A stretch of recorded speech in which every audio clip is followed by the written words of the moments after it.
안녕하십니까. 저는 청주 주중교회를 담임하고 있는 연재국 목사입니다.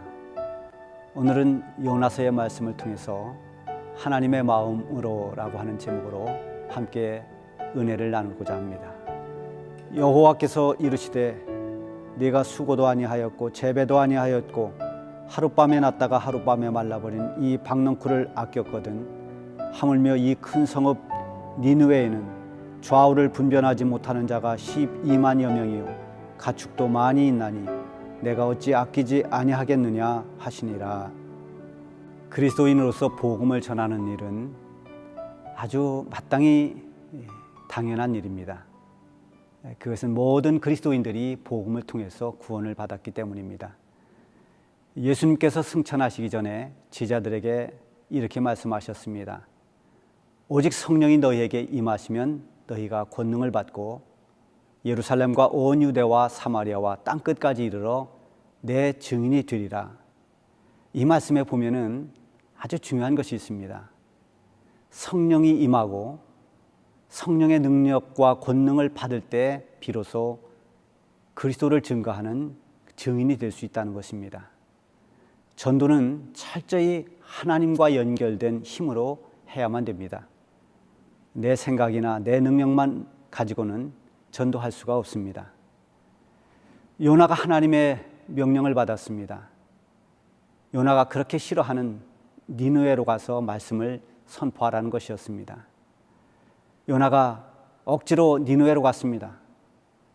니느웨 가서 성의 없는 전도를 했지만 니느웨에 놀라운 일이 일어났습니다. 정말 기적이 일어났습니다. 니느웨의 왕으로부터 시작해서 온 백성들이 자신들의 악을 회개하고 금식하며 철저히 하나님 앞에 손을 들었습니다. 이것을 본 요나가 기뻐하고 감동을 받아야 되는데 오히려 싫어하고 성을 냈습니다. 하나님께서 이런 요나를 위해서 박넝쿨을 하나 예비하셨습니다. 뜨거운 햇볕을 가려주는 그 박넝쿨로 인해서 요나는 매우 좋아했다고 했습니다. 이튿날 이 박넝쿨은 다 시들고 말았습니다. 그러자 요나가 다시 화를 냈습니다. 이런 요나에게 하나님께서 말씀하셨습니다. 너는 네가 심지도 않고 재배도 하지 않고 하룻밤에 말라버린 이 박넝쿨을 그렇게 아꼈느냐? 내가 이 니느웨 성읍에 좌우를 분별하지 못하는 수많은 영혼들을 아끼는 것이 마땅하지 않겠느냐? 이것이 바로 하나님의 마음입니다. 하나님이 아끼는 것을 아낄 줄 알고 하나님이 좋아하는 것을 좋아하고 하나님이 기뻐하실 때 기뻐하는 것이 하나님의 사람입니다. 모든 전도자들은 이런 하나님의 마음을 가지고 전도에 임해야만 되는 것입니다.